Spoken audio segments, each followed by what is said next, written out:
everybody, it's Karyn Bryant. And Alan Joban, we're back. We are back. So we decided to do the podcast live this week because Alan was away last week. And I don't know, a couple of things happened this week. A little bit of stuff happened in the last 2 weeks in the MMA world. Yeah, so there's a lot to get caught up with. And we just thought, you know what, maybe we'll do this one live today. And then maybe we can actually take some questions from you guys as well and stuff. But first and foremost, you were in New York. How'd it go? What were you doing there? Like New York. Pressing the flesh, meeting some people?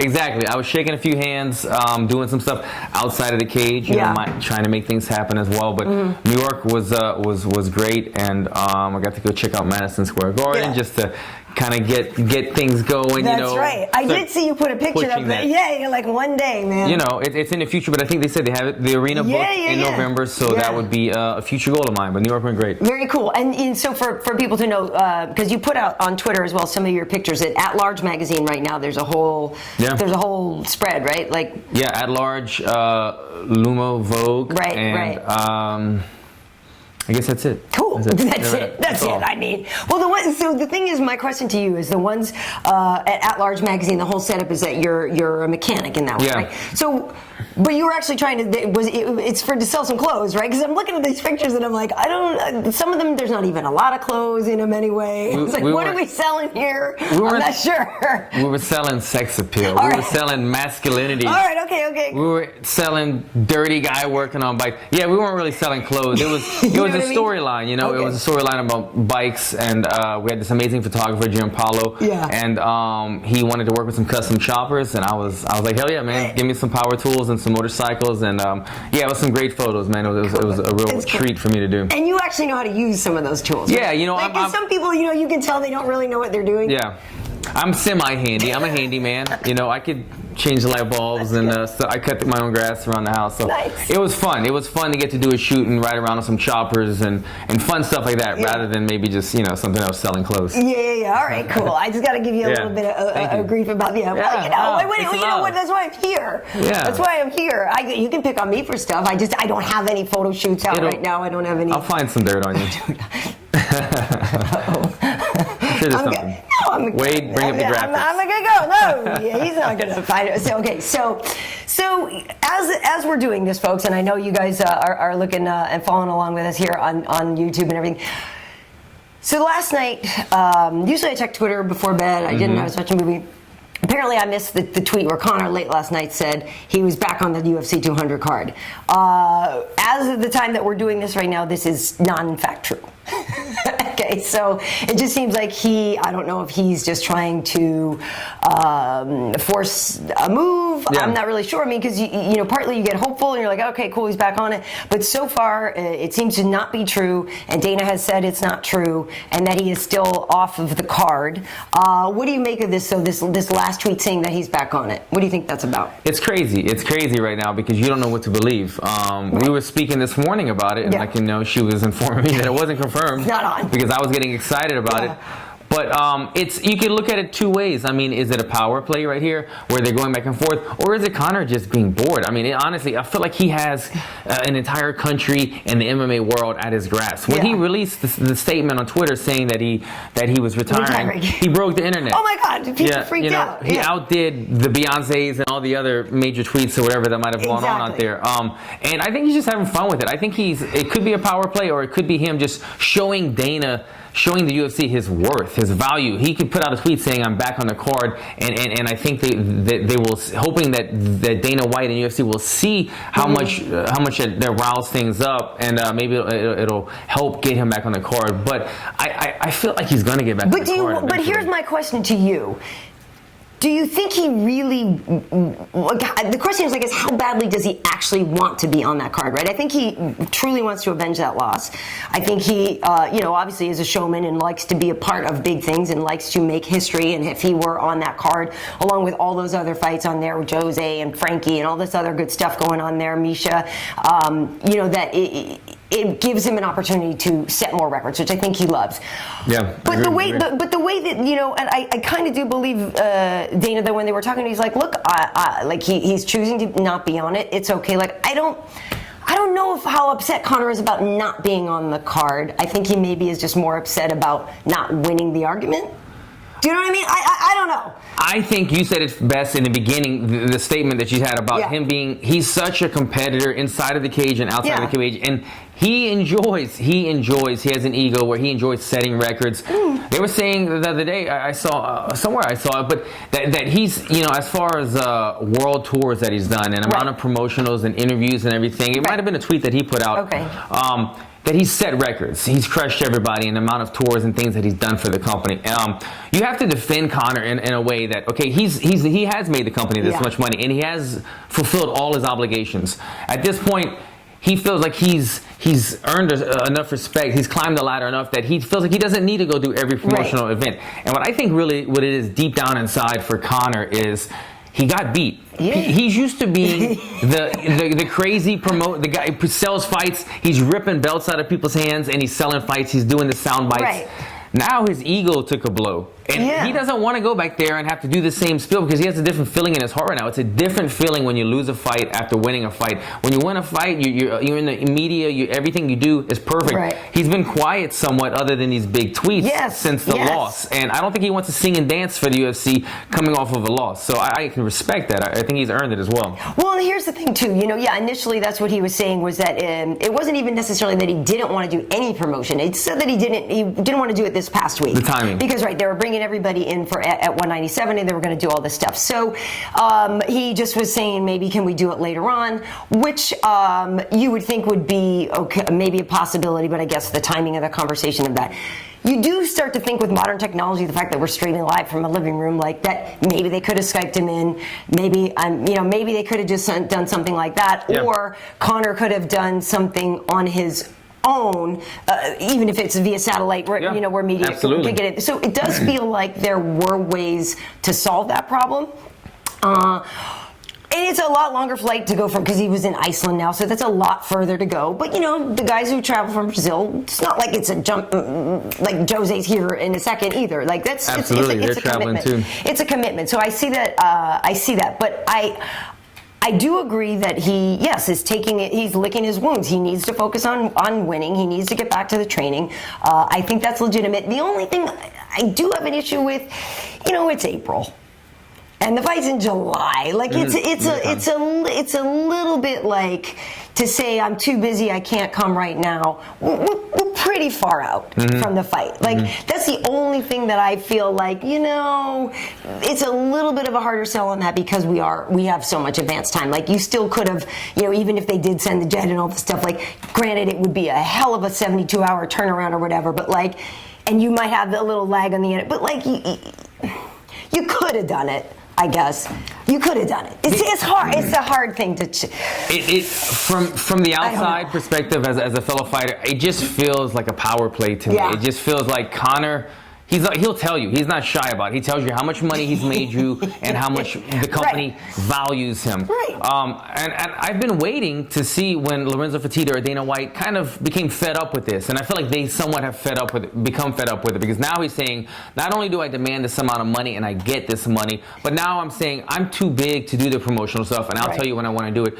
And they put their foot down. Justifiably, both sides have a good argument. For sure. So it's tough to see it in the long run. I feel like this is going to sort itself out, and they're going to find themselves. I feel like Conor McGregor, deep down inside, is going to find himself on 200 because he's so competitive. He loves to break records. He wants to be on 200. I hope that's true, but I do think that in terms of the UFC, that they have to set a precedent. They can't be held hostage.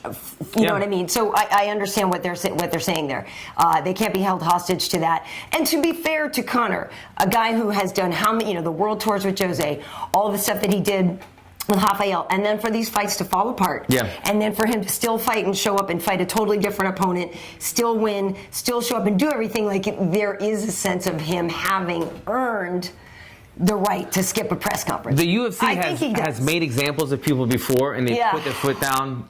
Do they do that with Conor McGregor, their biggest star? I don't know. We'll wait and see. But it's hard. I want to see if there's some comment. But it's a really difficult situation because, as you said, both sides have a valid argument, and at the end of the day, you do hope though that it is what the people want, and and you know that the Dana and UFC wants him to be there too because it is going to make it more spectacular.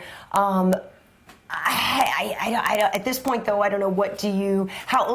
Devil's advocate again. So let's say you're the UFC and you concede and you let us back in. Do you think that makes you lose any face? How would you spin it? Would you just say, "Hey, we're giving the people what they want," and Conor's back on it? Like, do you know what I mean? How do you manage that without looking like you just got with the tail is wagging the dog? Yeah, somebody's gonna have to take one. You know, somebody's gonna have to give in. That's right. The way it's gonna work when they're butting heads.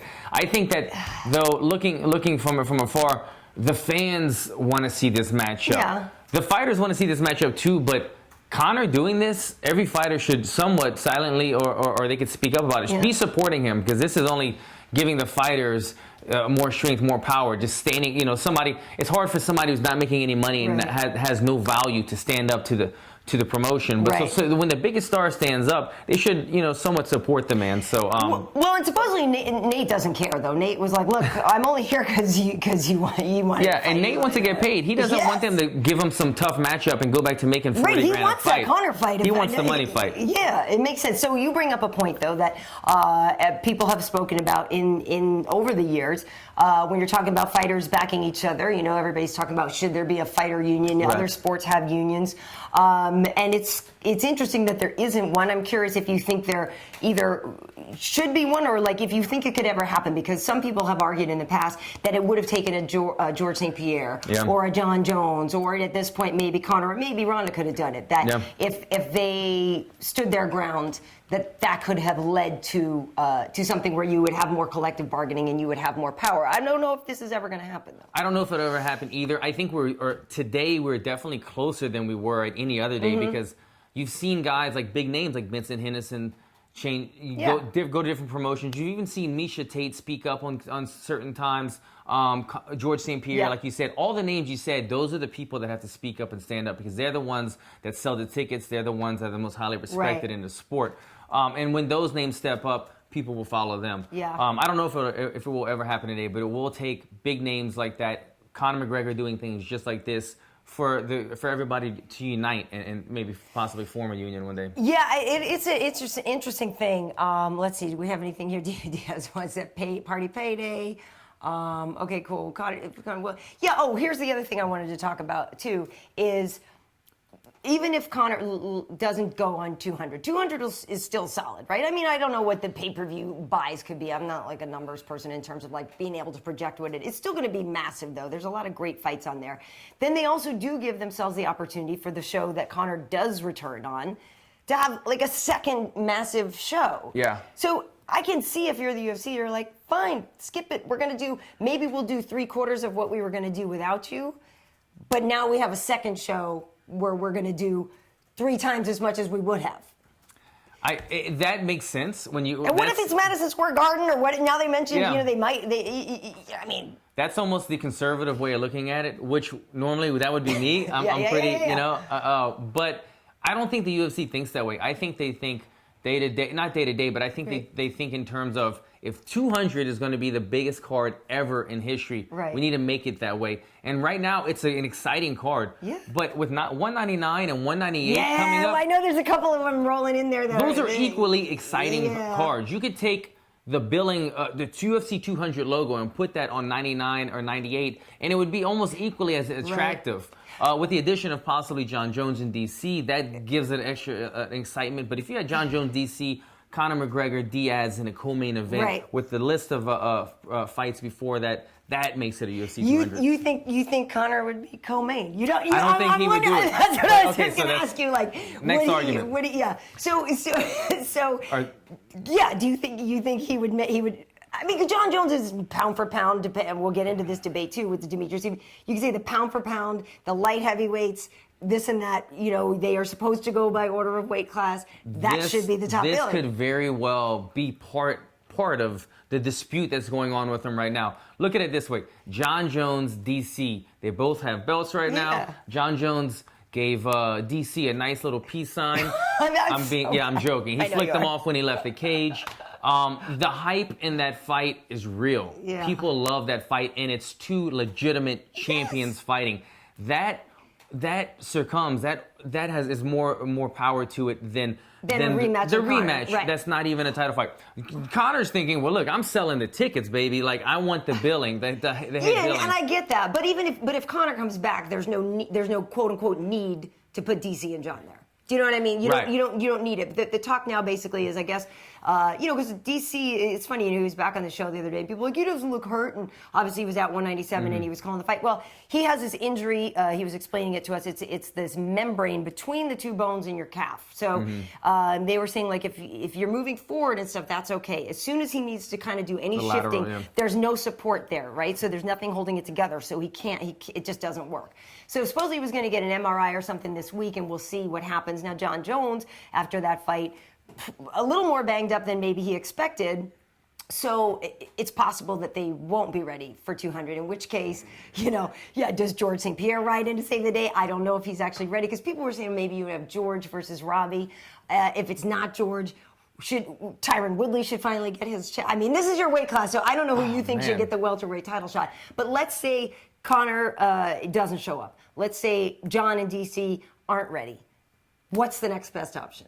I mean, it almost makes it not the 200 spectacle. You need the super fight. You need the big names. Ronda Rousey's not going to be on the card. They already said it. If John Jones, Ronda Rousey, Conor McGregor's not on the card, those are the biggest names in the UFC right now.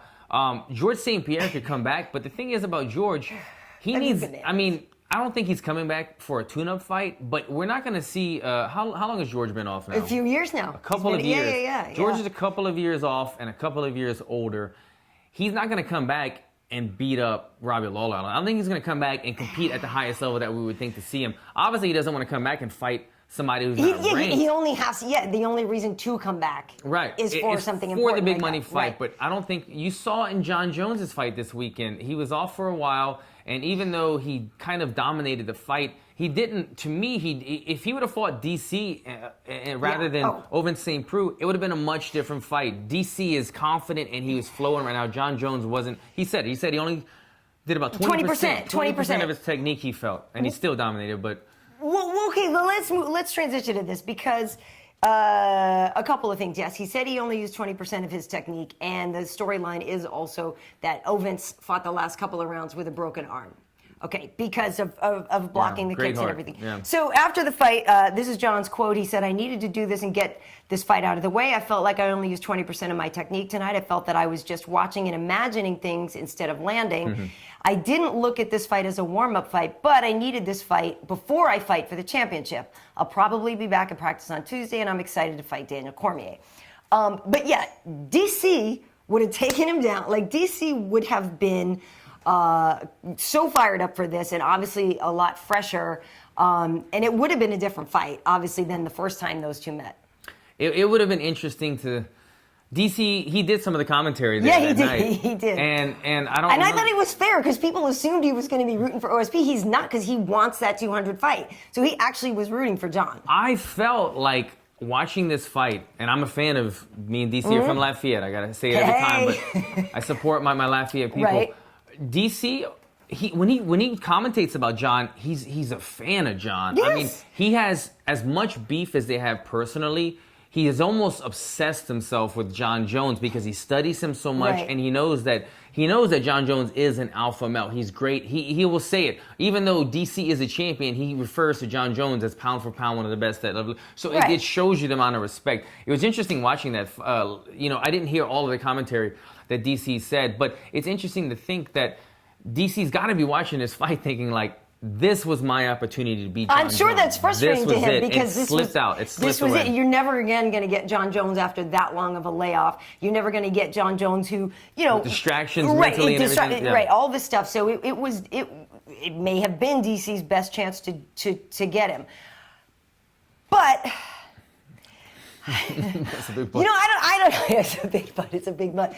I mean, listen, if they do fight at 200, and if John really only used 20%, because I did feel like maybe John sat there and said, okay, look, I know I'm winning. I know I can win.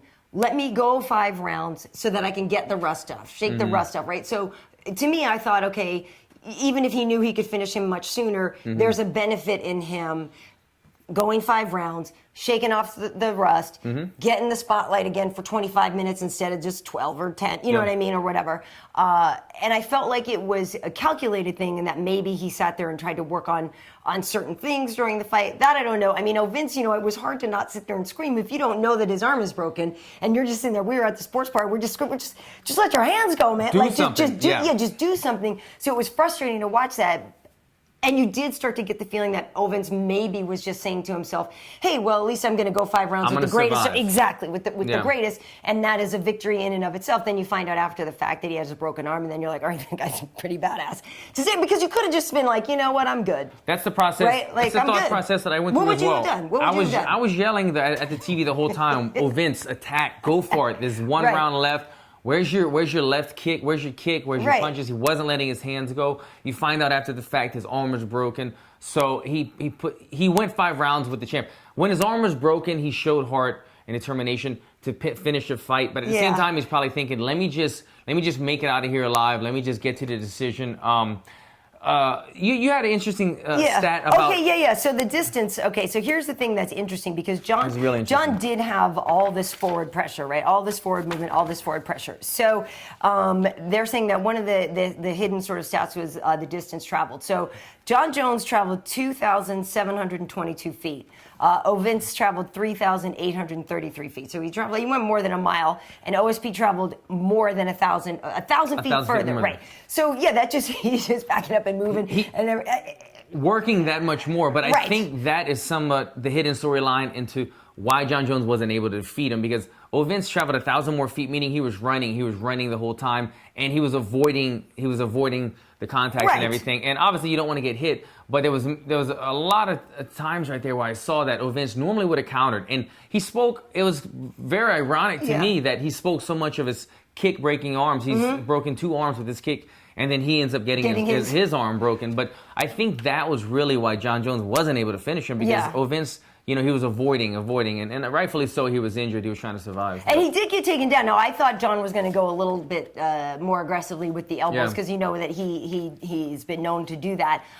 So there was a couple of moments where it looked like Vince, was it the end of the third or one of them, where he kind of sort of turtled up a little, and you're like, or maybe it's like, oh, it's the beginning of the end. You're like, I even tweeted, I said, I think we might see a finish now, because OSP looked like he'd had enough. And maybe at that point the arm was broken. I don't really remember the storyline or when it played out. But one thing that people are kind of having a problem with, I guess after the fight when John was with Megan, she told him that, you know, she said, I'm hearing that Vince broke his arm, and John like kind of did this little dance. Oh, really? And he was happy. Here's the bad guy, see, that's what I'm asking you, because he was...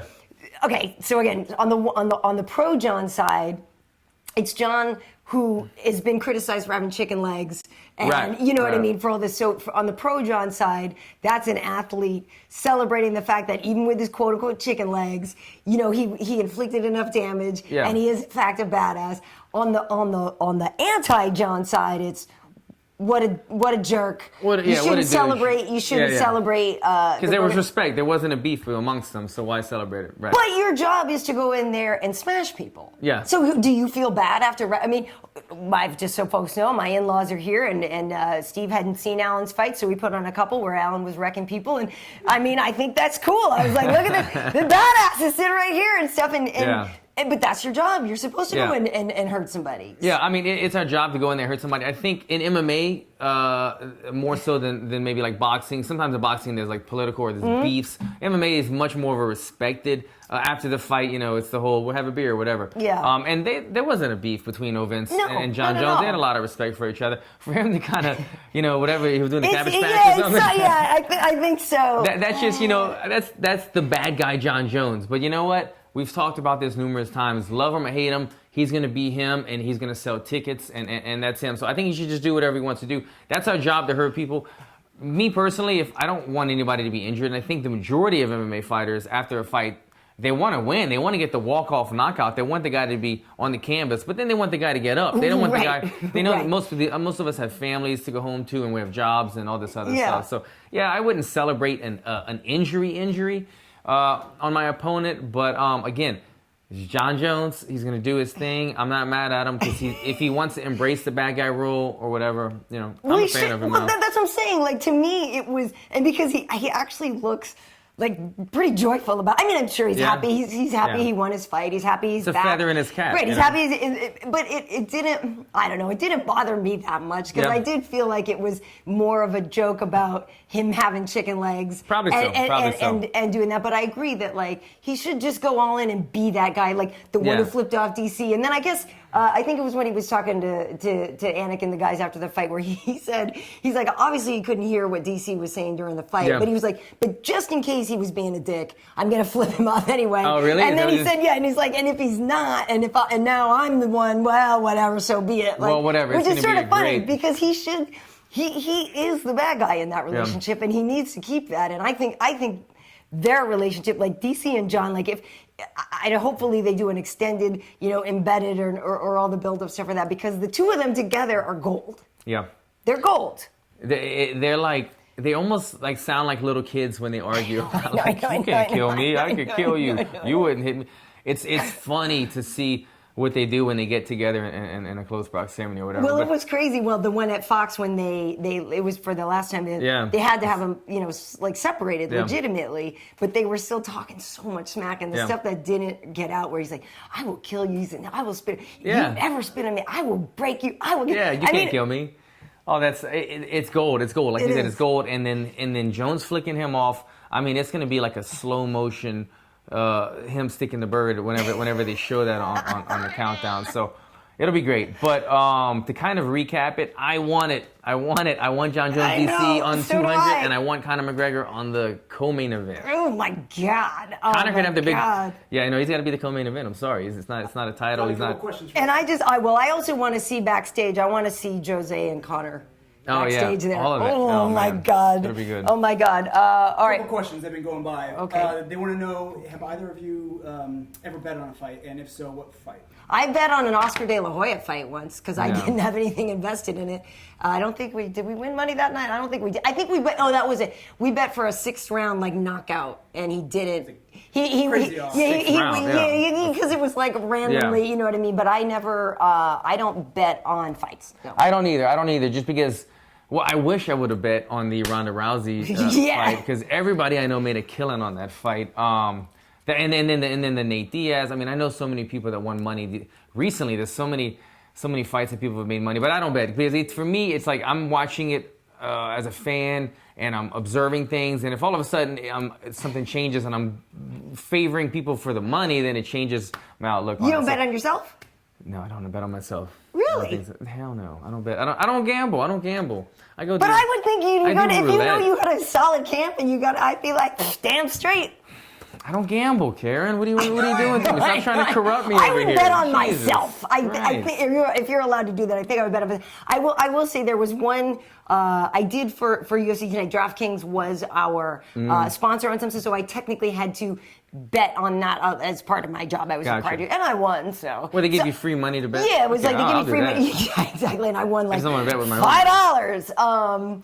But I remember one time I had to do it, and I picked Rochelle to beat Stefan Struve, and I remember thinking, I don't want to do this because I really like Stefan, but you run out of money on DraftKings, and sometimes you just got to pick one, whatever. But I did win there, but in general, no. And it's funny because, we're out in Vegas all the time for these fights, and you walk by the sports book all the time, and technically, I guess there's actually nothing wrong if we did. I mean, I know we're media members and stuff, but we have no say in how the fight plays out, so it actually doesn't matter. Right.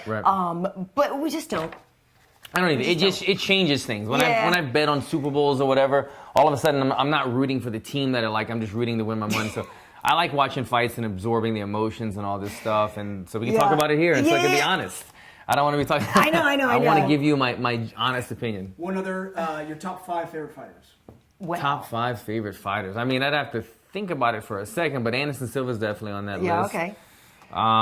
Here, why don't we go back and forth? Okay. Why don't So, you name one, I'll name and one. this is not necessarily in order. Yeah, I'd have to think about that in order. Aldo. I've always and I was telling actually Claudia Gadelha the other day. dropped a name. I'm sorry. When we were on the set, we were she's looking. Dude, we were doing Tough Talk, and she's such a badass. Like the strawweights to me are so fun. They're these little spitfires, and like I feel like I can eat one for lunch. They're so tiny, but they're so powerful. They're little badasses. So little, and I freaking loved Joanna. But Claudia is so cool. So she comes and we were talking, and she's a Novo and Yao girl, and I'm like, listen, we were talking about Jose and all this stuff. Like, you don't understand. Like, he is one of my all-time favorite fighters, and I said, because for me, I was a fan obviously before the whole stuff with Conor, and it doesn't diminish how I feel about him as a fighter. I think he's just incredible. And I was telling her, I said, well, if I could have been a fighter, like, I want his style. Like, you know what I mean? It's that aggression. I played soccer before, so like I can kick, and got my green belt in Taekwondo, Alan. Don't mess with me. But he was the guy that I know it's so stupid.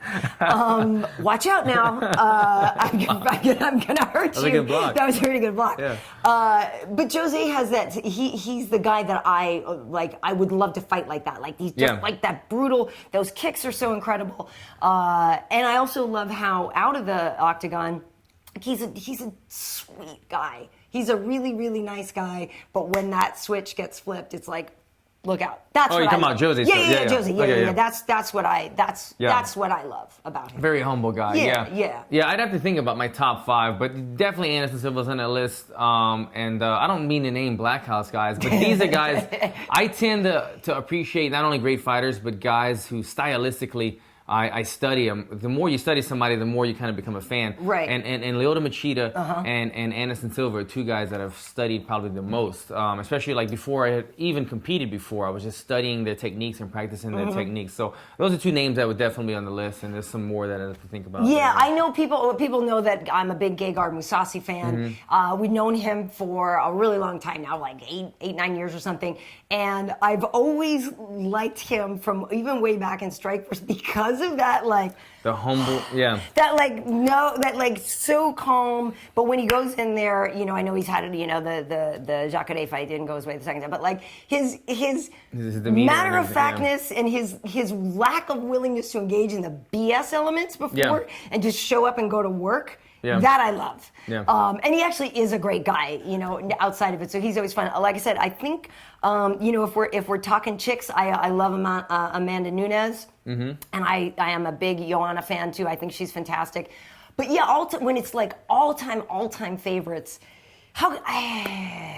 it's tough. It's tough for me. As an active fighter, it's hard. I'm still trying to think. Well, and Shogun was always one of my favorites, and that fight with Shogun and Hendo was like ridiculous. Yeah. Ridiculous. Yeah, such a battle. And so it's that I guess it's that I don't know, some people that just seem to be a little more aggressive. I don't know. I'm not as much of a not that I'm not a fan of the technicians, because I think DJ is fantastic, but I like the I like that part. Another one that would seem not like, because I'm going for like strikers who are southpaw, but Matt Hughes was a guy that inspired me a lot coming up. He was a guy that we'd work together on a couple projects outside, and he was there for my pro debut and met me in the dressing room, remember, and he gave me a pamphlet, something, just a keepsake from the event. And he's always been a kind of a supporter in my career, even though he's already ended. So he's a guy that I've always kind of looked up to as well, and he's done amazing stuff. He's a Hall of Famer, and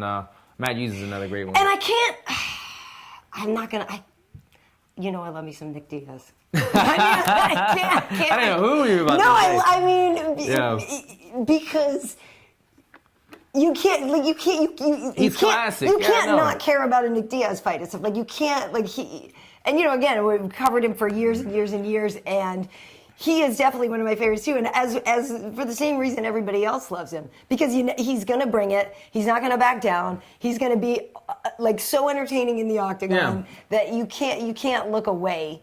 So he's definitely up there too. So I probably listed about 40 fighters, I think, in there. One last question, then we'll get back. Falmatic has been very active. He's been supportive. Falmatic, okay. He wants to know, what is your all-time favorite UFC event? The best card show you've been to or been part of? Dude. Man, we have probably different views on this. Karyn works every event and breaks them down. I've been a fan before I was a fighter. This is a tough one, man. For me personally, it would probably have to be an event that I fought on, because that has the most memories to me. And that's still a toss up, man. I want to say my UFC debut, even though it was in Bangor, Maine, in front of maybe 8,000 people, which isn't a ton, but it was my UFC debut. It was a fight that I got dropped in. I came back and knocked him out. Which one was that? Seth Pazinski. Oh, yeah, you got a bonus for that, right? Got a bonus, to get a bonus, and like, my whole thing was coming into the UFC. I was coming from Access TV, where I had this Access TV support, but nobody in the UFC knew who I was. So I wanted to make an impact. And so to be able to make an impact in that way and get the Fight of the Night bonus and get the W, the UFC debut was a big one for me. Yeah, that's huge. Yeah. It's hard. It's hard because... 129? Yeah, 129 was amazing up in Toronto. And it was that was GSP, and it also had it had Jose Aldo versus Mark Hominick. That's when Hominick gave birth on his head. Lyoto Machida was on it. Our buddy Vlad the janitor was on it. So that was pretty spectacular. But I will. They spent so much money. It was the largest event in history. It was crazy, but fan wise before Ronda. Yeah, that was a big stadium. It was for 55,000 people or whatever. It's hard because then there's been times like, for me, I don't know if I've had just one overall event that like was my favorite. I was there when Fabricio beat Fedor. Yeah. Incredibly memorable. When Anderson landed that kick on Vitor's face. Yeah. But like I said, the Shogun Hando fight, the first one. Being there when Ronda won, became the champion in that fight with Liz was amazing. There have been some of those incredible, and even just like when Travis Brown and Arlovsky were going at it, and then and all of a sudden we were there for I was there for both of the Weidman Anderson fights and stuff. So there's been a more of a memory of certain fights that have stood out in my head more so than just like one event. Yeah. But we've seen some incredible things, and then you forget, like sometimes I'm doing my research for Fox stuff, and I'm like looking at fight paths. Oh snap! I'm sitting right there. Like I forget, you know what I mean? Because you can see yourself in there sometimes, and so we've seen some incredible stuff. There's so many fights these days. This clown Joe Ban beat this guy up in LA one time. That was a good one. Yeah, that was another one. That was going to be my close second. That was pretty good. Fighting at the Staples Center was a big deal. I drive by the Staples Center almost every day on the way to Black House, and every day for 2 months in that camp. That has to feel cool. I would drive by and just say, all right, I'm going to make this happen. I'm going to make the most of this opportunity. I'm going to talk to Joe Rogan in the middle of the Staples Center. So, and then, being at the Staples Center for basketball games and events, and you see how big this is. And then to think that I'm going to be the guy and everybody is going to be, looking at me. It's crazy. The Staples Center, I've been in LA 10, 15 years now, but, the Staples Center is pretty epic. So it's cool. That was another one. I would imagine that'd be amazing. And even just driving around town, we know the show is coming up at the Forum, but I get excited when I see, Dominic and Uriah on these billboards, and I'm like, those are our homies, man. And they're going to be like, I can't wait for 99, it's going to be really, really fun. All right, so let's see. We got some more. Somebody was asking you.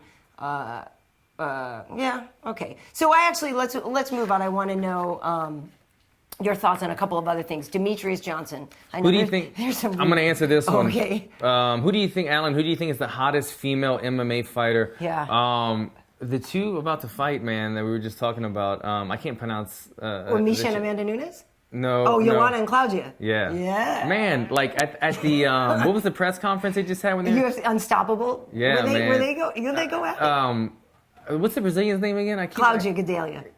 I gotta Claudia see her. here in America. Claudia. Yeah, but man, she surprised me when she stood up in her little mini skirt and heels and everything. She's got it going on. Her legs are like, bam! I know. Yeah. Well, that's what I'm saying, and I see her. She's good. Yeah, she's just got the you could rest everything on her. She's just. Yeah. I love both of them. Are cute and they're feisty and they're badass. Yeah. Listen, you guys are there's some talent. There's some talent. There's some talent. You sound like a guy. There's some talent. Well, just so you know, the female division. No, well, you guys are the only ones who get to objectify every now and then. And don't anybody ask me who I think, because my husband is sitting right here. We did that already. And I know exactly. I'm not allowed to say. No fighters are attractive at all. She thought Jose Canseco was the hottest fighter to ever enter the ring. Oh my God, that's so bad. I actually was a fan of him as a baseball player, but not as a fighter. I think he fought in sweatpants. Yeah. Oh, so bad. I am a fan of Demetrious Johnson. It's a really tough debate on the pound for pound, whether it's DJ or whether it's John. But Demetrious went out there and, people love to complain that he's boring and he doesn't finish fights. Well, now he's finishing. He's getting late submissions. He's getting knockouts and stuff. And going into the fight, we saw him in town here in LA before the fight and everything, and he seemed very relaxed. And that's the thing with DJ. Like, he's a really chill guy. Yeah. He's we say this endearingly, like, he's kind of this nerdy guy who likes to game and play video games, and he's a family man, and he's a badass. So going in there, he wasn't obviously giving us his strategy, but he's like, I'm not really that worried about Cejudo and this and that. And Cejudo talked so much crap.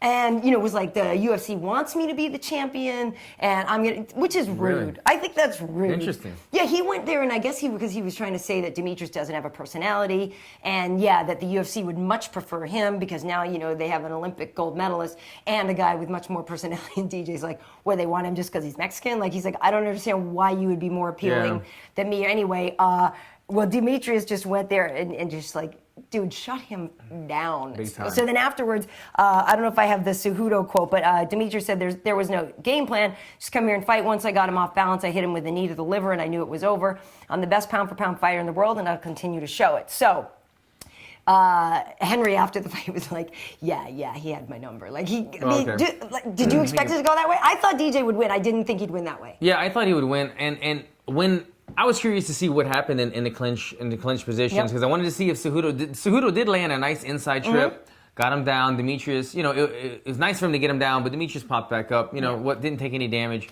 But I've noticed over the last couple of fights, Demetrious Johnson's clinch work, man, he's been landing knees and elbows. His clinch is on point, man. And for him to land, the awareness too, precision knees to the, I think he might have went to the spleen twice on one side, and then he went to the liver to finish it up. But knowing that, look, I hurt the guy to the body. Let me not just wow out and do something else. Let me stay with the body. Let me stick to it. And he did it. Stuck with the body. Finished the fight. Man, he's phenomenal. I think he's going to set records because there's nobody in the division that can touch him. I cleaned out the division, and the division is not as stacked. It's probably the least stacked division out there, and you've got a guy that is just so supremely dominant in that division. Who's going to knock him off? He's the best guy. It's hard. What I'm getting at is the pound for pound ranking thing. John Jones, Demetrious Johnson. Demetrious Johnson, I think, will eventually, if he fights for another 10 years, I don't know if anybody's going to beat him. So he might set records. But John Jones has taken out much tougher caliber fighters and legends. So I still give the pound for pound rankings to John because of who he's beaten. Although Demetrious Johnson is the most impressive in his fashion of doing it. I can agree with that. I can agree with that. Well, so Demetrious successfully defended his title for the 8th time, which is just fantastic. Yeah. So he ties John's streak for 3rd longest in UFC history. So the top 5: Anderson Silva had 10 defenses, George St. Pierre had 9, DJ and John Jones with 8. And Demetrious did tell us that he's gunning to get to beat Anderson's record. So that is part of what he wants to do. So people were asking about, hey, are you going to go up? Are you going to have super fights? And he's like, yeah, maybe, but really I'm focused on beating this record of successful title defenses.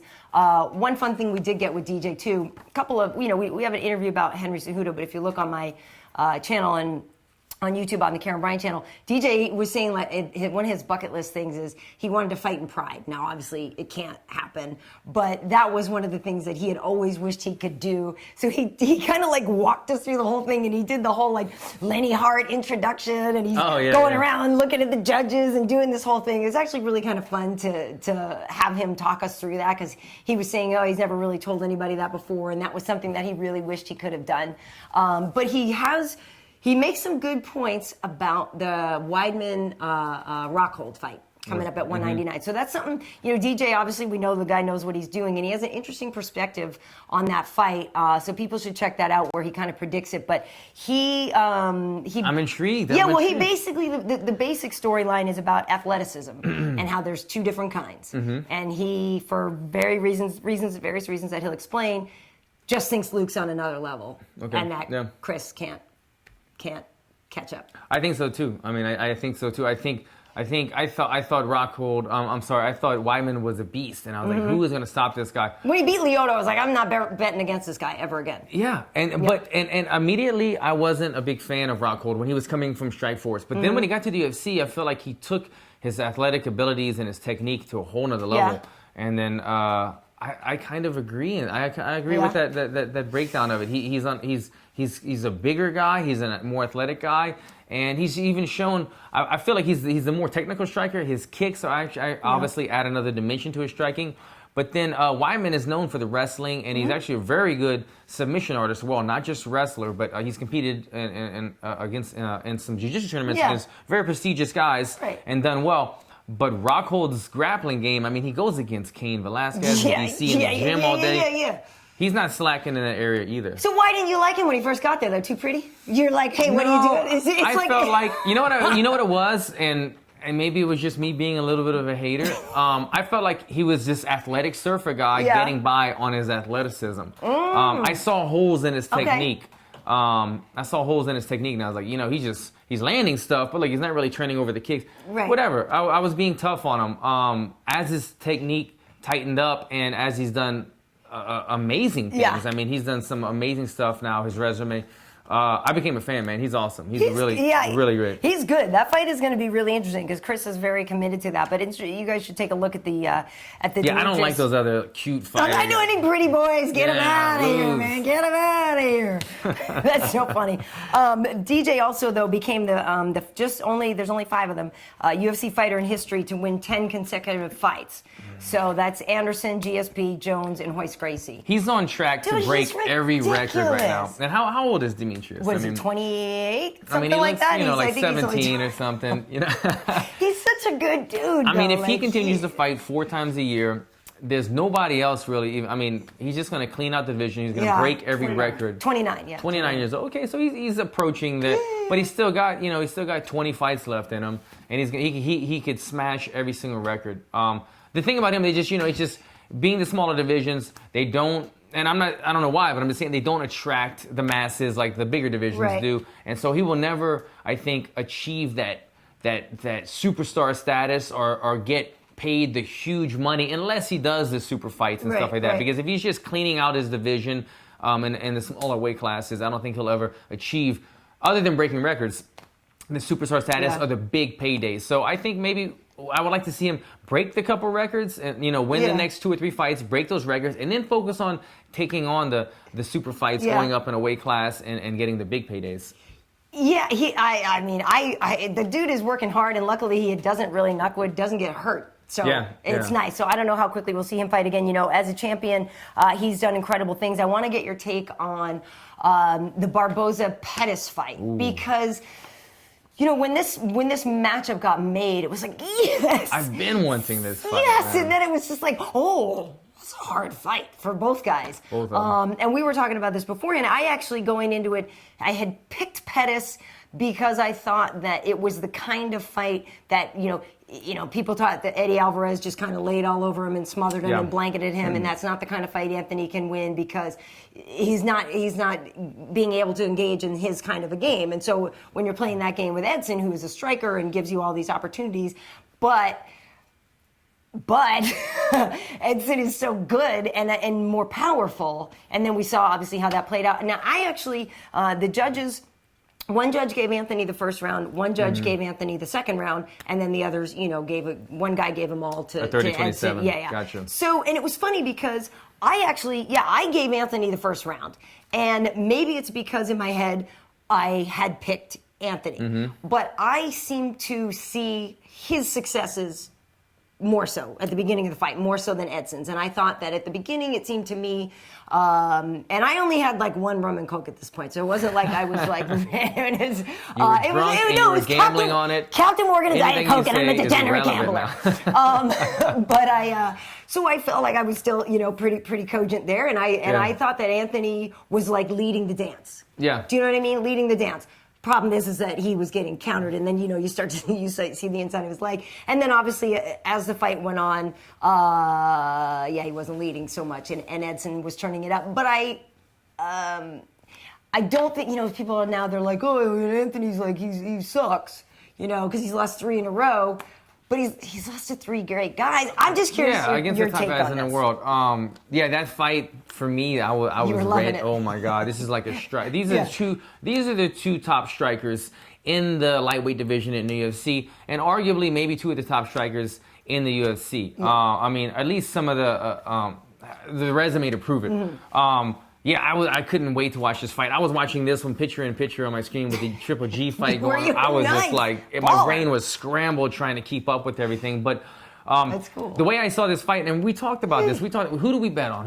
I wasn't betting. No, I didn't. Who would we go with? Yes. And we both kind of picked Pettis, but then we both kind of had a side note thinking, but man, Barboza... But Pettis is on a losing streak. His confidence isn't quite there, and Barboza is a solid fundamental striker. And I think that's really what it was. That's what gave Barboza the edge. It was an amazing fight. Anthony looked great. Barboza looked great. But Anthony, in my opinion, is more of he'll trick you. He's got a lot of great tricks. He knows all the tricks. He knows going into most fights that he's the better striker. So he's going to try to trick you, bait you into something, and land something. And he's not really a power puncher, but he's a precision striker. Yeah. So he's not known for his power, but if you land at the right spot at the right timing, lights out. So going against Barboza, who is just a fundamental... Barboza could fight you. Like, he's a big enough dude. He could fight strong welterweight. guy, big strong guy, and everything is power, and everything is fundamentally sound. Barboza's...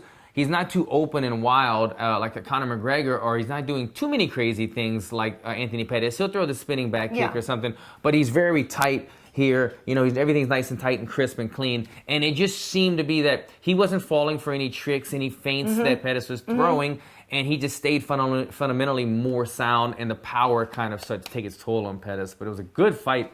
Man, it was a good fight, man. Such a technical fight. And he doesn't telegraph the spins, because some people, when they're not as good at it, but Edson is like none at all. So fluid that you're just like, he doesn't telegraph much of anything. Right. Everything is here, and everything is just nice and crisp. And I felt like that might have been part of the thing with Anthony. Like you're saying, like there's so much you have to pay attention to. If it is so sound and he's so quick and fast at that, like you don't know really what's going to come next, because all of it's good and all of it's dangerous. And I felt like it's probably mentally exhausting being in there with him. Yeah. But I don't, and Anthony went down and he changed to Jackson Wink, and he was doing rounds with Cowboy. He did the right stuff. He did all the right things. I mean, I think in matching up with Cowboy was a good idea because of the striking arsenal that Cowboy has and as well. And a former opponent of Barboza. Exactly. So I loved that. I think that was great. I'm not willing to write off Anthony at all. You can't. I'm not. He's on a losing streak, but you know what? He's on a losing streak, and that's all it is. You can't. The guy's young.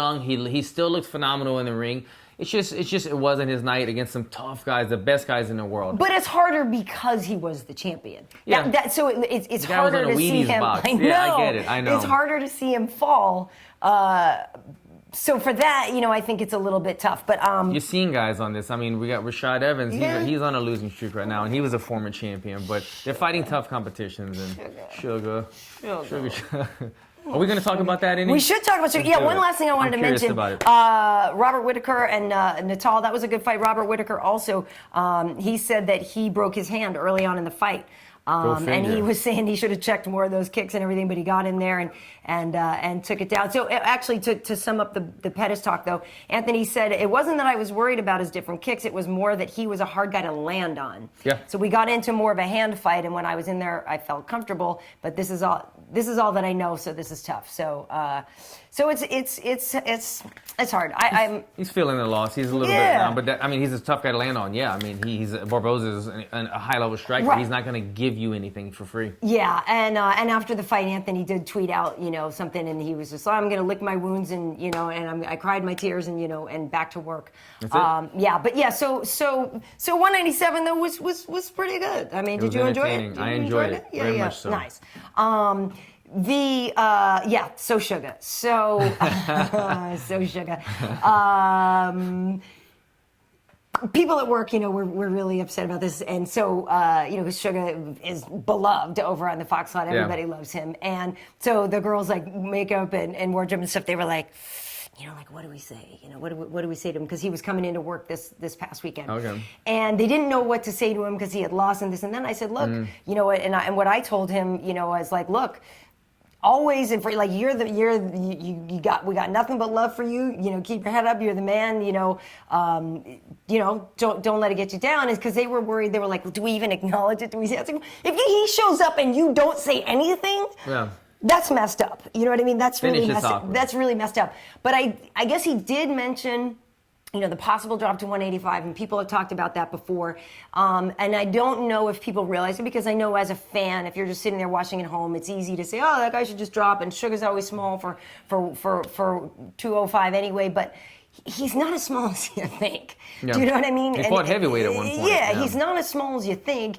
And, you know, how's the best way to put this? The junk in the trunk and the power element of Rashad. I'm just saying, like, he's got a lot of leg. He got a big booty. He got a booty. He got a booty and a lot of leg, and I don't know how easy it would be. Yeah. You know, he's not as small as people think he is. He's a stocky guy. Yeah. And then off season, like when I've seen Rashad, he puts on size. Yes. You know, he retains his water. In other words, so yeah, it might be a tough one. But if he feels confident that he can do it, then if as long as he feels confident that he can do it without depleting himself, I think it's a smart move. I think it would be fun. It's a fresh start. It's a fresh start. It would put a new element into the middleweight division. And if he goes in there and takes out a top 10 guy decisively, all of a sudden you've got another guy in the mix right there, and it kind of reinvigorates his career, because right now he's on a 2 to 3 fight losing streak. Yeah. You drop weight divisions, all of a sudden you beat a top 10 guy, and it's almost like the 3 fight losing streak goes away because you're in a new division. So you're a new threat. So I think it's good thinking on his behalf. I did tell people, though, to be fair, that Glover has like anvils for hands, like getting knocked out by Glover Teixeira, because somebody was nothing like, he has 25 wins and 15 of those are knockouts. Like, I feel like, you know what, to go down, you know, and we knew that was a possibility. I'm going to backtrack for a second. Do you think Anthony Pettis should try to drop to 145? If you're just saying 3 losses in a row, go reinvent yourself. That's interesting as well. Can Anthony Pettis make 45? And then you could have Pettis Conor fight. Which we did one time on we wanted that as like a dream fight. That could be the new. That could be. Could you? So many possibilities. This is too much to think about. If Pettis can make 45 and he felt that he wanted to make a run in the division, go for it. You know what? You're right. You know, Anthony Pettis is coming off of 3 losses now in a division where he once held the throne. So he's tasted the top of the mountain, and now he's thinking, you know what? I might not be able to get back there again in this division. Right. I need to do something else. He's already made the decision to go and train elsewhere and to get and that's step 1 of him taking initiative. Step 2 might be thinking about dropping weight divisions. If he can make the weight, go for it, man. Go for it. Why not? Although I will say there's still some fun fights. Like, if you could have imagined a Ferguson Pettis fight would have been, you know, kind of like the Barboza thing. But the thing is, you do have to look out. If you're Anthony Pettis, you don't want any kind of a Nurmagomedov. You want none of that. No. Yeah. No. You guys, no fighter wants a Russian, right? Like, basically, patently, as soon as the name ends with an ov or whatever. If there's more than 4 syllables, 3 syllables in the last name, you don't want any part of that. Exactly. Man, these Russians are tough. Everybody. Even EBI this weekend, the Russian bear guy made it to the finals. It was crazy. So speaking of Russians, Benson Henderson. Did you see that fight over in Bellator? This was Benson's first fight in Bellator, and he was fighting for the title over there, and he was fighting at welterweight. And, you know, even though he beat Brandon Thatch in the UFC with that submission, 4th round, I think it was, late submission, you know, Benson's a 155er. Yep. And so he just got lit up in that fight. Dude, he got lit up. He did. But he has so much heart, and he has such a great chin that it was, you know, you're like rooting for the guy, but he didn't look right in there. Benson does something well. He stays out of, he got lit up, but he does something well. He kind of stays out of full danger. He's able to kind of slide most punches or not take everything directly on the chin. So he was able to make it through the fight, but he was still getting lit up. He was still getting hit with the flying knees and hard punches and kicks and stuff. He's able to kind of make everything not laying completely flush and get through it just from experience. And he knows how to win the shoot and to change up the rhythm. But he looked very small. Brandon Thatch looked huge next to him. Yeah. But Brandon he found the hole in Brandon Thatch's game, which was the ground game. This opponent in Bellator doesn't have any holes. Well, we were joking. He had like the dead eye, like the crazy eye. Yeah, Ross Rudin said on Inside MMA he doesn't blink. No, he didn't. He was just like staring him down the whole time. I don't remember his name. Koreshkov. Yeah, I can't say any of the names. Because it ends in an OV. Yeah. It's like it makes your body twitch. It's like I've sparred him before, numerous times. Yeah, he comes to Black House. Really? A lot of the Russian guys, the majority of the Russian guys in Bellator, they all come to Black House to sparring. Yeah. We sparred plenty of times. He's really good. We always go back and forth and have really good sparring sessions. I actually enjoy sparring with this guy. He's very controlled, but very high level, as you see. And I figured this. Having sparred him and knowing that he has a very good stand-up game, but he's also very good at taking you down or defending the takedown, that he was probably going to have his way with Benson. And how powerful is he? Is he a hard hitter? Yeah, he's a good sized guy. He's got power, got good technique. All the Russians seem to hit pretty hard. He's like 6'1". You know, he's impressed me. I don't watch Bellator quite as much as UFC, obviously, but having watched this guy's fights, he's been slowly getting better and better. And yeah, he's a guy to look out for. And did he stare you down too? Did he just? He never blinked the whole 5-minute round. That's so weird. I thought that was impressive as well. Yeah, totally. That Bellator show actually had some good submissions and stuff. There was a lot going on. It was a pretty fun card. I'm wondering if there's more questions in here if we want to do this. So we've been going for a little bit of an hour here, and it's funny because some of these people say, oh, you guys should just don't do the rounds that you do and keep it going. But generally, Alan and I are busy people. And we don't really have 3 hours in a day to sit there. I gotta go home. And I get tired of the sound of my voice, and I know other people get tired of it too. That's the money maker. So I know, but I can't go for like hours and hours and hours and hours and hours. I just got done wrestling.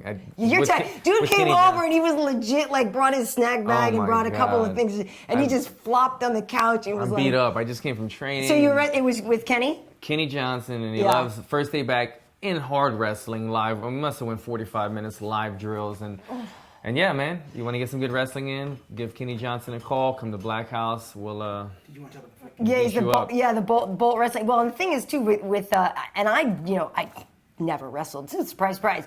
But a few years ago, I think I was telling people this at DC. They had a thing before one of the big UFC fights. It was like I think a fight week one or maybe. Anyway, they had DC take the journalists and stuff through a wrestling workout, and they had like Joseph Benavidez and Mike Pyle there doing some stuff with us as well, and it was really fun. But the wrestling, dude. Dude, that's legitimately, I had no idea how hard it was. And it was only 20 minutes, and we hung in there. And because, Wade and I are like, yeah, we're in shape. Yeah, I can come in here and wrestle. Then we're like duck walking, and it was the big octagon that they have out in the Tough Gym, and we're like, dear God. And then we're sprawl. I'm like, TC, shut up. But it was really fun. But only after 20 minutes, we were white. Like, that was incredibly hard. I agree. After all these years of training, wrestling is the most fatiguing, the most tiring, and the thing that tests your cardio the most. You could be in great shape in doing your strength and conditioning or sparring, but when you're doing 1-minute rounds with a new partner for 30 minutes, it beats the crap out of you. Sure. Makes you strong. But yeah, so one thing I wanted to ask you about is the fight kits. Now, there's been some talk online here how there was a story that released, and I can't remember the guy's name, Bill somebody put this out, but he had the saying in 2017, and some of the things I guess are going to be at UFC 200, but the Reebok is putting out new colors now. So your fight kits will be able to have colors. And I feel like, I'm not sure people will have a problem with just the way they look or what they named them, because there were some interesting ones. So there's basil green, there was excellent red. Was it really excellent red? Excellent red, collegiate royal for the blue. I don't remember, what does that yellow one say? It says blaze yellow. Now see, I guess some people are saying they just like go Power Rangers with that. I think they're kind of, listen, if you have to wear the uniform and stuff, I think they look okay. I'm not mad at that. Visually, I think they look great. I think the names are ridiculous. They should scratch the names. It's the uniform that we have now, which it seems like there was an uproar at first. Now everybody's pretty cool about it. As a fighter, look, I like having everything handed to me. You give me my fight kit, my uniform, I don't have to worry about anything. If they want it fit a certain way, they're doing it for us. So as fighters, I think most of us, other than the the pay thing where we're not getting paid as much. Yeah. We're pretty happy with it. And so now we have more color options. The red, the blue looks pretty dope. I mean, I'm cool. You know, keep bringing in more options. I like it. I like it. I would. Because I could see you pulling off the yellow. I could see it, and maybe it would be an homage to Anderson and the black housing. But you think you would go with the red, probably, right? I'd probably go with the red. I mean, well, Saxon and Muay Thai, their colors are yellow. So Right, maybe right. But do your that. Brahma thing is more of a bull. You think of red. You think of like the Bull's charge if you wear red. Right, exactly. So Okay. yeah, A matador. yeah, I see where you're going with this, yeah. Karyn. Okay. I actually like the basil green too, but I don't. I think it's just. I think don't it's- call it basil. Why? But basil's delicious though. I don't know. What Call else are you it gonna? What are you gonna? Hemp. Hemp green, the new Nick Diaz color, hemp green. That's funny. That's you. They should. stuff, yeah. But no, it's funny. I was talking to you because I've been backstage there where the Reebok people are there and customizing everything, and they seem like real cool people, and that they only want to make everything as good as it can be for you. But yeah, I so that's I think, It's less stress for the fighters and the managers, but just having everything there. You for did take a little hit in the cash department.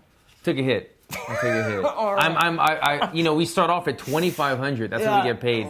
After 5 or 6 fights, and you move up to 5,000. So I think now I'm on my 7th or 8th fight or something. So I'm in the 5,000 realm, but it's still not even close to what I was making. So. But luckily you maybe even more so than other people have other options for you're doing other things and stuff. Exactly. I mean, I guess if anything, it Speaking just of which, I got a couple of his photos. oh nice. It tells people to diversify and get out there and try, get a better manager and get their hustle on. Get right? out there, Right. I mean, yeah. I mean, listen. Regardless, even if you were the lowest guy in the totem pole, you should be able to do some local stuff like have fight night at Applebee's and make some money, right? I would think seminars, whatever it may be, or Something. something outside of the world. But yeah, you got to get.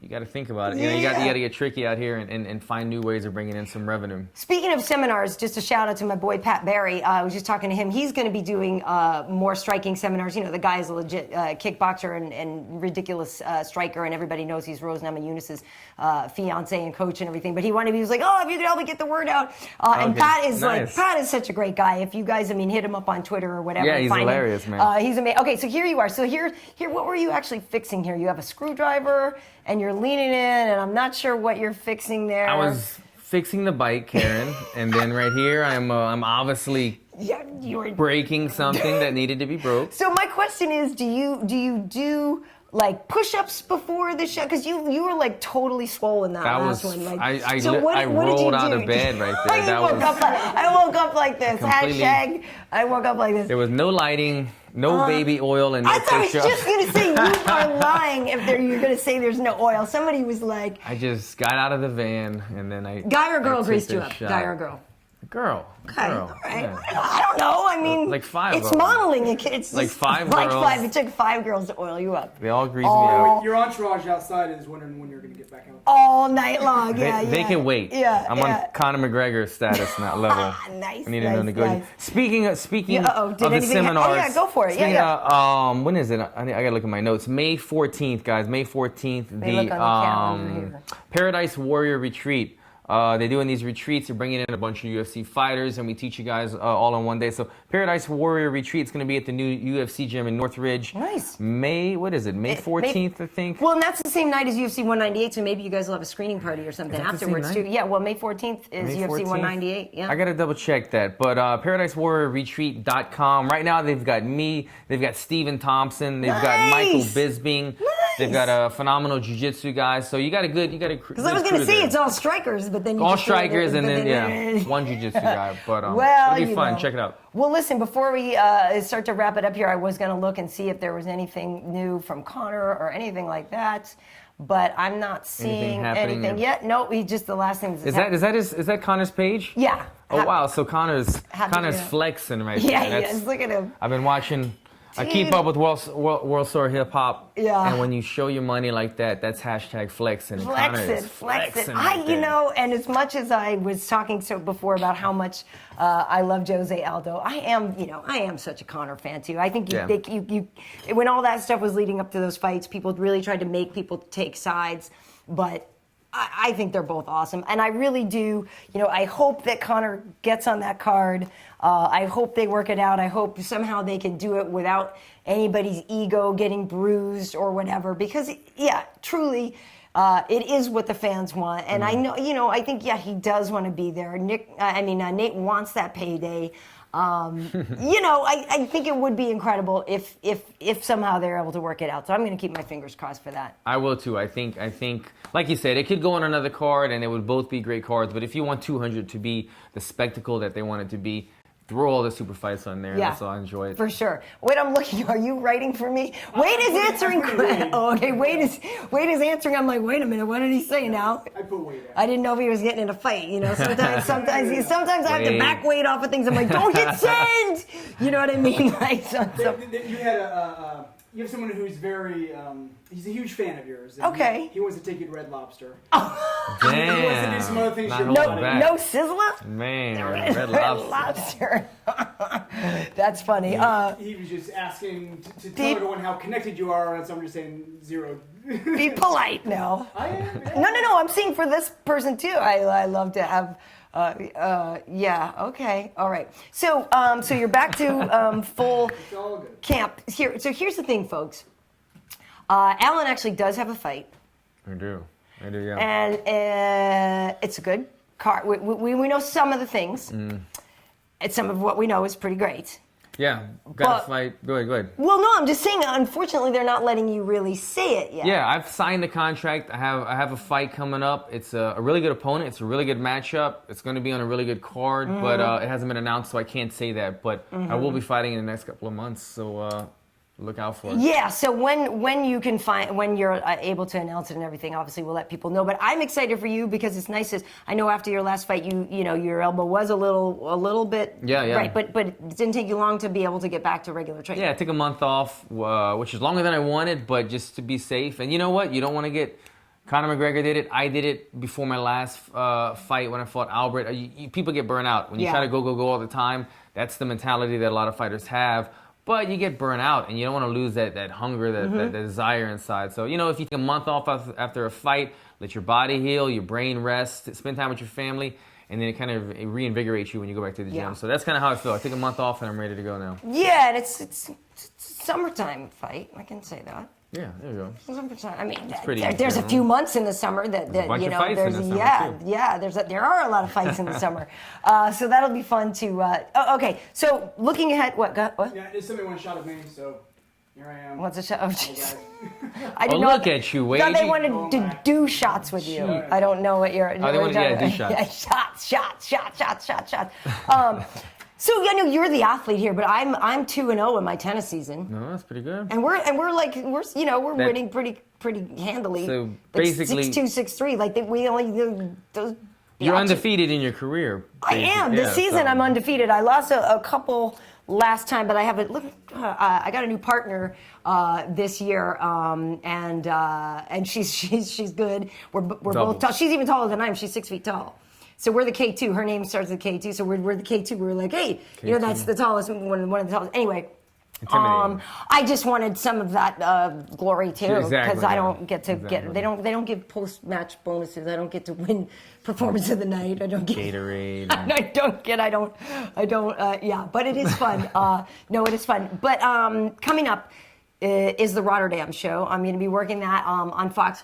I think I asked you this before, and I just wanted to ask your opinion quickly. Are you taking Overeem or Arlovsky? Overeem or Arlovsky? I'm going to have to go with Overeem on this one. Me too. Yeah. I feel like Overeem... Your shot? No, I just feel like it's going to be at home, in front of his people. It's in the Netherlands. True, yeah. And I feel like he'll be motivated to get it done. Even if it was in neutral territory, I feel like Overeem should have the upper hand in this one. Yeah. All right. Well, cool. Well, we'll see how that one goes. And I know there's some other good fights in that. Yeah. We'll get to it before then. So again, if people want to see some more pictures of you breaking cars and being oiled up, that's in At Large magazine. At Large magazine. There's a great story in that one. And then they did a story on you as well. Well, I say story of a picture story. Oh, visual story. Okay, a photo story, essay and stuff like that. Okay. And then Luma Vogue. Right. Right now. And then check me out on my Twitter, Instagram, whatever, at Alan Jouban, ALANJOUBAM. And then again, the Warriors Retreat coming up in a Yeah. couple of weeks. Me and Stephen Thompson, Michael Bisping, a bunch of people. Come check it out. UFC Gym, Northridge. It's warriorsretreat.com. That's okay. Just one of those. He gets hit in the head. It's okay. But yeah, dude. Check out my Instagram. It's on there. And it's open to guys and girls? Yeah, everyone's welcome to come, and I think it's basically 4 or 5 seminars in one day. So cool. Bring some snacks. Well, don't hurt Stephen Thompson. He's got a big fight coming up. We're in the same weight division. So. Oh, hurt him! He's a super cool. Oh, he's a good dude. We've hung out before. He's a super cool guy. That's right. I forgot. It'll be fun to mix it up. I forgot. But you can't hate on him. The guy's good, and he's such a nice guy. Yeah, he's you can't even get like that mad at him. he makes me look like I was born in. Yeah, I'm kind of a country boy, but yeah, he's a country boy, man. Oh, he's my so God. polite. And then when he's like, I'll ask him, hey, do you have time for an interview? Yes, ma'am. I'm like, don't call me man. Yeah. Even though I know it's like just a polite And thing. his thick accent. And yeah, everything. he's a good dude. He's a good dude. All right, so you can find me on Twitter at Karyn Bryant, Karyn. Bryant as in Kobe, who has retired. And the Lakers had a crap season anyway, and I'm not even a Laker fan, so whatever. But he had all. I give him props. High. Oh yeah, and I give him props. So on Twitter, on Instagram, I'm KB Heat. On MMA, we have an MMA Heat Facebook page, and you go there. We post a lot of our stuff, and you can go over there and have a conversation with us. So thank you. And if you didn't see this live, if you're watching this live, it's also going to be instantly archived, so you can go back and watch any of it again and all that good stuff, right? So cool. So give way to high five there for keeping the power on. All right. Brother. All right. We'll see you next time. Have a good one, guys.